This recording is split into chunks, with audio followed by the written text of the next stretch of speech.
Welcome to Frankfurt Oder. It's the other Frankfurt, and it lies along the Oder River and right along the border with Poland. And this is just a quick stopover on a circuitous route to the town of Seelow. And lucky for us, we're going to travel by bus through an area called the Oderbruch. Now the Oderbruch is a low-lying area along the river. You might call it a floodplain perhaps. And it is an area that the Soviet army under Zhukov had to cross through. Once they crossed the Oder River, they had to get across the Oderbruch. And this was a very costly thing for them to do because the German army had very high positions and they really had the Oderbruch sighted in. And so the Soviet army lost a lot of men and material just in crossing that flat area, not to mention trying to take the much higher areas which suddenly come up from the Oderbruch. And those higher areas are known as the Seelow Heights. So we will venture through the low area and then to the town of Seelow, way up on the high area. And this was really the last battle of World War II in Europe, the last real big battle prior to the actual Battle of Berlin itself.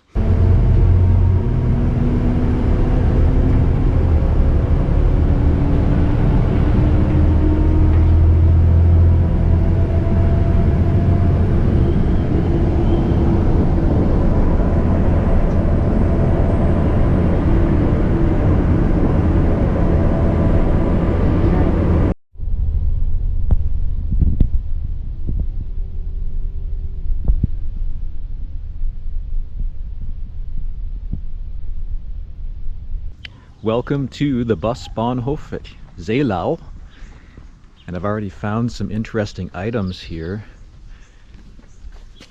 Initially I thought we had giant grapes growing right here, but it turns out that it's maybe some kind of plums. They're falling off of this tree right here. So let's look around a bit, and I'm sure at some point we're going to find our way to the memorial, the Gedenkstätte, for everything that happened in and around this town. Seelow appears to be a town which is sort of mixed, rehabilitated, new buildings, and you can still see here in these kind of places some very, very, very old buildings. And let's just be grateful for what's left. Around the corner I do believe we're going to find a church of some sort. And there it is.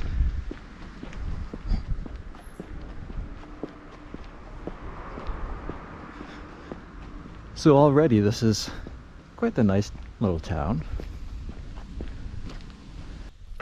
It turns out that the tough part is actually getting to Seelow. Given how close it is to Berlin, you would expect direct trains, etc. Turns out not to be the case. And perhaps it's better that way because it keeps things a little bit more out of the way, less traveled, and that's how I like them. Once you get here though, this town is very easy to navigate and very compact and very easy to walk. So we're walking right now down to the memorial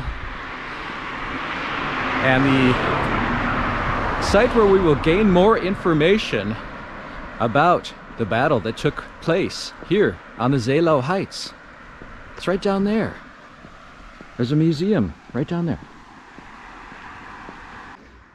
Here we have some of the material that the Soviet army would have used to overwhelm these very strong, dug-in defensive positions around Seelow. And that whole defense by the Germans was masterminded by a general who they nicknamed the Poison Dwarf. His name was Gotthard Heinrici, and he was really a defensive specialist. And he really put in place in this area something that put up an amazing amount of resistance to this onslaught by the Soviet military, given the limited resources that Heinrici at that point in the war had to work with. So over here we've got Soviets always very fond of these mass rocket launchers. We're still seeing those used today in a more high-tech form perhaps in Ukraine. And of course this is your classic T-34 tank, which by that time in the war would have been the mainstay of the Soviet army.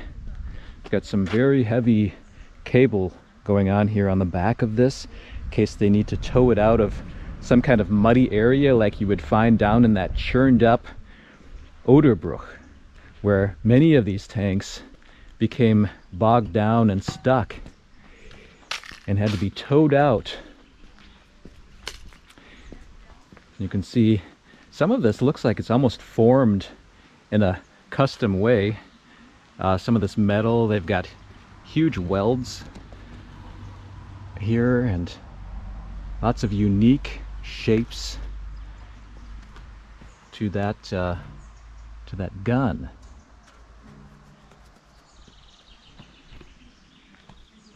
We have rubber wheels here, so that would have been a nicer, softer ride.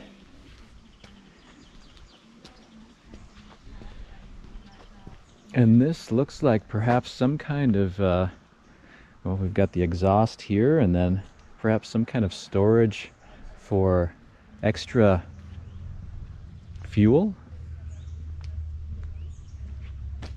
Storage boxes up front, still intact right here. Yeah. Almost looks like you could open that, but somebody has nailed it shut. And there it is. It's one of three of what they call victory monuments, which were erected right at the end of the war by the Soviet Union. The other two, one of them is in Kustrin, just across the Oder River, and the third one is in Berlin. And so these monuments are positioned right in the main area where the Soviet army, Soviet military made its final attack, its final assault toward the city and onto the city of Berlin. It all came through this area. You can see the very colorful plant life which is growing on the roof of this little museum they have here. And as usual, I'm going to leave the museum up to you. You can come here yourself and explore that. I do want to show you though something that they used in the Oderbruch down below us, and that was these searchlights and something like this, right? So this is what the Soviet army tried to use in order to allow them to operate at night and to attack at night. And this turned out to be a very bad idea, because along with the artillery barrage, which was massive and which really just churned up the entire Oderbruch and made it hard enough for the army to operate, these lights at night, in combination with the smoke and the fog of war, they actually kind of reflected back at the Soviet troops, and it made it very difficult for them to identify where the German positions were up here on the heights. And so that was not such a great idea. And here we have some stones, which I'm not sure what these are for. They appear to all be in Cyrillic. And if you know, please do, of course, let us know. Up here it looks like we have kind of a Soviet cemetery. And this is something that you find throughout the towns and cities of Eastern Germany. It's always especially interesting nowadays to come back and see this kind of place so many years later and really realize what was going on at the end of the war and right after World War II ended in Europe. All of these mothers and grandmothers who lost their sons, and many of them didn't even return. Their bodies didn't even make it back to the Soviet Union, and they stayed here in Eastern Germany.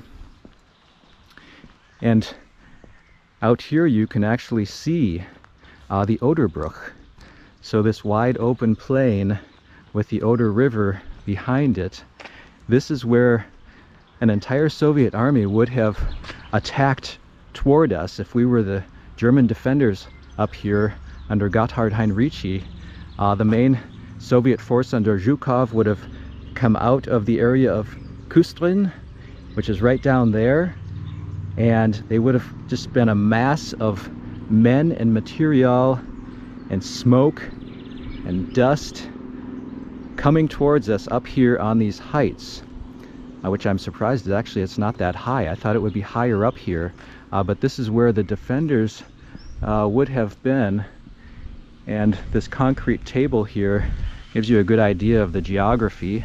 You can see here's Seelow, where we are, and the heights that sit in front of it. And on the bus ride from Frankfurt, we went through Lebus, we went through Reitwein, and here is Manschnau, and came right up to Seelow. So that is the lay of the land here.